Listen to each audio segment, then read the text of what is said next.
Bedford Village is one of those unique villages that you can't find very much these days on the East Coast. We're a village that doesn't have a Starbucks and doesn't have the modern strip mall.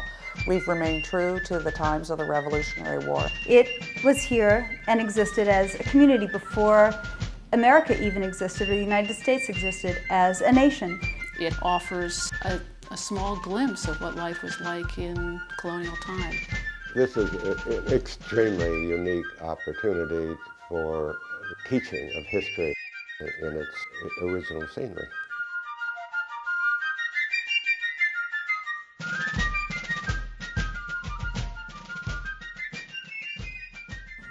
History of our country is so special in Bedford because we have so many existing buildings that were around at the beginning of our country. Teachers can bring their children to see these buildings and can understand history, can touch the books of early lawyers. Our program was professionally written by educators, and it is geared specifically towards the New York State curriculum, which highlights colonial life as well as community living. The very first component of the program that we offer is a pre-visit packet. So students get a chance to look at some original documents from the founding of Bedford and utilize those to get familiar with where they're going to come when they arrive. Fundamental thing is when they arrive at on the bus, we start immediately into presenting them with a living history. Children arrive into Bedford Village and immediately come to a historical green. Okay, good morning. My name is Lynn Ryan and I work for the Bedford Historical Society. And around the green, 200 years ago, was built the core of any community. And the core was a church and a meeting house and a schoolhouse and a courthouse. This town is a little special because it looks pretty much the same as it looked when it was settled in 1680. It's interactive. We get the kids talking about villages and animals and farming and how colonial towns were established. They laid out this huge village green for the grazing of their cattle, horses, and swine. Does anybody know what From a swine there, is? the students divide up into 3 groups, and each group has a tour guide who is responsible for taking them from the village green to each of the other 3 sites. Children arrive at the one-room schoolhouse. I am in character. I greet them as a school marm would have greeted them back in the 1800s. Good morning. I'm your new teacher here at the one-room schoolhouse. My name is Miss Domenical. Every morning when you hear that bell ring, I'd like you to come running like you just did. And every morning I want the young ladies to line up in a line very quietly right here all the way down. And young gentlemen, you will be using a different door. I continue role playing and I ask the children to role play. And it's different than a school is today. Young ladies, no talking. Please find a seat and stand beside it. There are no bathrooms here. There's no hallway. There's no water fountain. Good morning, students. Good morning, Mr. Medical. As we do every day in our one-room schoolhouse, we will start the day with our McGuffey reader lesson.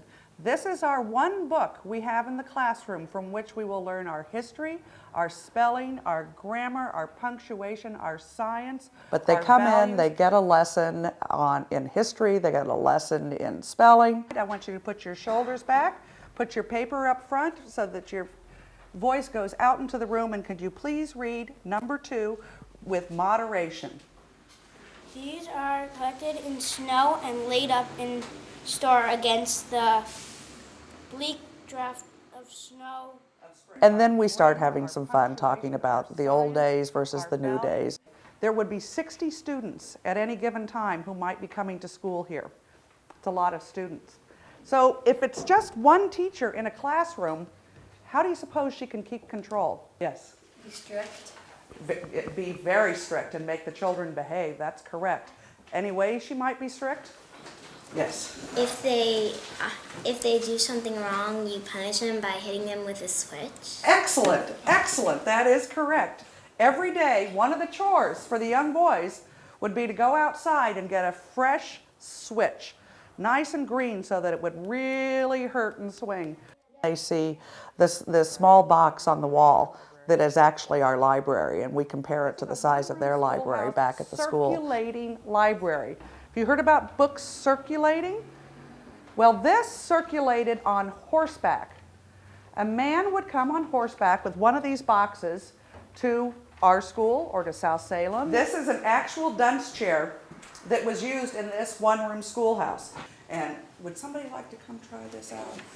How about you? You're right here. Take a seat. So there's a lot of fun things that we look at in the room.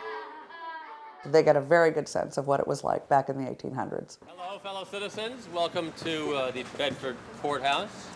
If you'll be so kind, please remain quiet while inside the court out of due respect for the law and for the judge. I'm Justice of the Peace Walter McVicker presiding. Thank you, Constable. The first thing I want to do with these children is to establish the discipline of coming into the courthouse. Good morning. You may be seated. But then they get into the action, and they are part of its living history. Defendant Dabby McGrady is charged with common law theft and entering the barnyard of Mrs. Hope White, located at Maple Grove Farm in Bedford in the early morning of the first day of May, 1800, and taking a brown speckled hen belonging to Mrs. White without the owner's consent. Judge? How do you plead? Guilty or not guilty? Not guilty. Not guilty. Not guilty? Not guilty. Constable, do you have any witnesses? I Is Mrs. played the White role in the of courthouse? an injured person in town. I was injured by someone stealing a chicken, and the chicken was not meaningful certainly in today's standards, but back then there were chickens and food and things were very valuable to these colonists, and people went to court and were put on trial and sometimes were sent to jail. Your Honor, we are a poor family. And that girl is the one I saw carry away my brown speckled hen. Yes, Your Honor, that's the girl. Do you have any last thing to say before I pass judgment? I have to believe Mrs. White, her poor family is going to miss that speckled hen. You're going to be fined 10 shillings. Do you have the 10 shillings? You don't have the money with you? Then you will have to spend the time in jail until your friends come up with the bail money. They all want to go to jail. The children all traipse upstairs to the jail. Go in here. I will shut the door.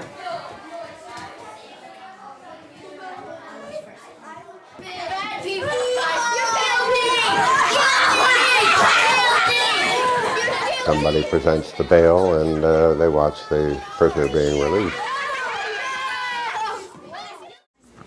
Did you see one of these in the courthouse? In our office, we have what the Historical Society collects, some of our Native American artifacts and some other artifacts that are not known to students or many adults of the 20th It's actually century. not a lantern. She's actually right. It does make the room water. It's actually a carriage warmer. For some students, the first opportunity they've had to really touch and feel something that is that old. Anybody want to guess what this is? I have a series, a selection of artifacts from the 17th and 18th and 19th centuries that are unfamiliar to students today. So maybe shaped arrowheads? Shaped arrowheads, but what came after arrowheads? Oh. Shot out of guns. Oh my god. Yes. Basketballs? Musket balls, bullets. Bullets, exactly. Right. The and different kids shaped have a great bullets. time. This is not a part of their regular day. They get a hands-on and a real-life role-playing experience from each of the 3 sites. State your name. Sarah White. And it's fun. The message I want students to leave with is an appreciation for our country, our history, how towns developed. This is a town that hasn't changed in over 200 years. In our busy, fast-paced world today, we don't stop and think, where did we come from, and have an appreciation. And Bedford Village, if you get inside our buildings and listen to what we have to say, you will have an appreciation for our history.